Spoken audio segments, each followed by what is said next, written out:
Morning, students. We start this lecture of limit state design for steel. In previous lectures, we see that what are the limit state. Generally, this limit state is divided into these two parts: limit state of collapse and limit state of serviceability. As you know that. Now going to the further, this divided into this two part: limit state of this collapse and limit state of serviceability. So what is that exact meaning?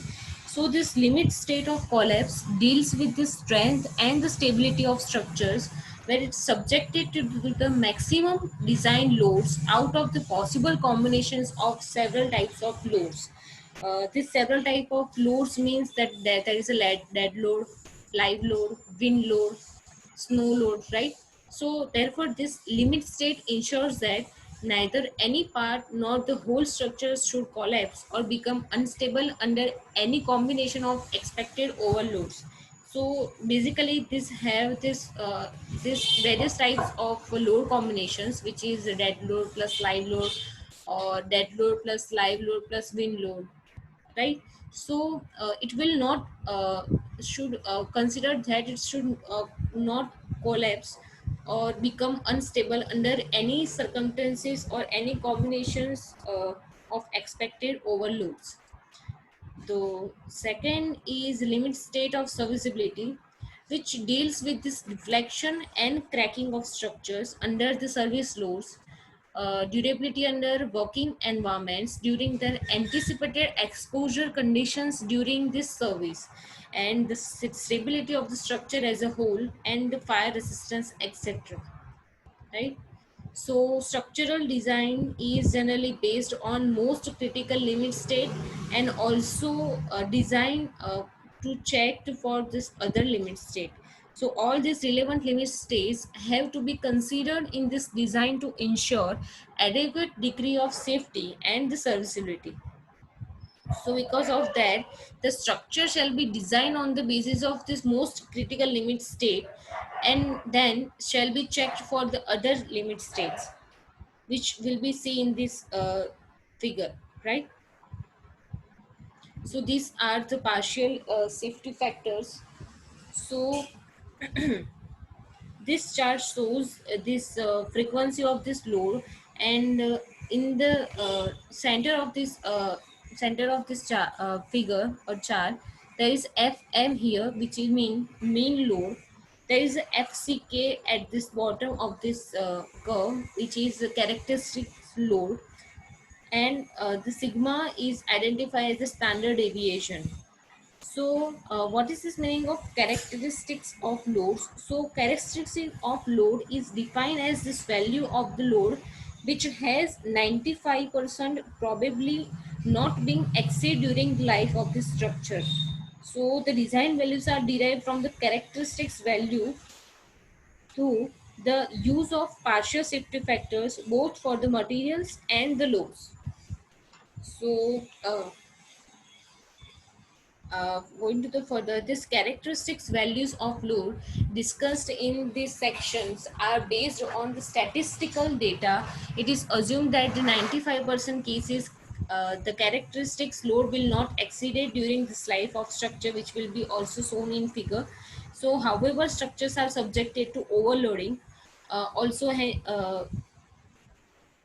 when it is subjected to overloading, the structure should be designed with loads obtained by multiplying the characteristics loads with a suitable factor of safety depending upon the nature of load and their combinations and the limit state being considered, right? So it told you that it means structure is designed, so we find some characteristics loads, but it will be multiplied by some factor of safety which is depending on that particular loads and otherwise, or and any combinations of that, so that the building will be safe during this different types of loads and earthquake, right? So this factor of safety for loads are termed as partial safety factors, which is denoted by gamma f for loads. Thus, the design loads are calculated as this based on this equation, and the equation is design loads FD Here, load is considered as F and design is considered as a small d, is equal to characteristics load F multiplied by partial shifting factor for loads is gamma F, right?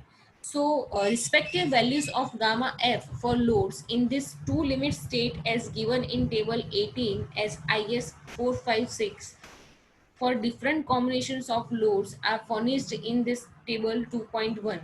This table 2.1, which will be in this which is in this code, I guess, right? Table 18 is also shown this values for gamma F, which is a factor of safety of loads and load combinations. So these are these tables which we will talk about. So values of partial safety factors gamma F for loads are different, right? So these are first one, these are the load combination. First is dead load plus live load, the second one is dead load plus wind load, and the last one is including this three loads, right, which is dead load plus live load plus wind load. So there are also these two parts, which is limit state of collapse and limit state of serviceability, right? So in this main these two parts, it includes also dead load, live load, wind load. Here, if our load combination is dead load plus live load in limit state of serviceability, so we consider factor of safety is 1.5 for dead load and live load, and in wind load factor of safety is considered as a 1. So characteristics loads F multiplied by this partial safety factor, right? So in different types of this different combination of these loads has particularly some partial safety factors for different type of criteria, right? So which is given in this table. Next, design strength is calculated dividing this characteristic strength further by the partial safety factor for the material, which is defined, which is identified or denoted by gamma m, where gamma m depends on the materials and the limit state to be considered, right? So, if we find out the design strength of material, which is called FD, so which is equal to characteristic strength of the material F divided by partial safety factor of the material is gamma m. So in IS 456 in clause 36.4.2, it states that gamma m for concrete and steel should be taken as 1.5 and 1.15. So these two partial safety factors for steel and concrete are fixed and in stated in IS codes, right? So you remember that partial safety factor for concrete is 1.5 and steel is 1.5. These are the main partial safety factors which you should remember, because these partial safety factors are uh, always present in every example of you calculated, right? So you should keep in mind and remember this, because it will be in all examples during all over the semester, right? So partial safety factor for concrete is 1.5 and for steel is 1.15, right? So next is type and behavior of sections. So in a steel sections, there are generally four type of section. First is a cylinder, second is a semi-compact, third one is a compact, and the last one is a plastic. So these all are based on some given some class.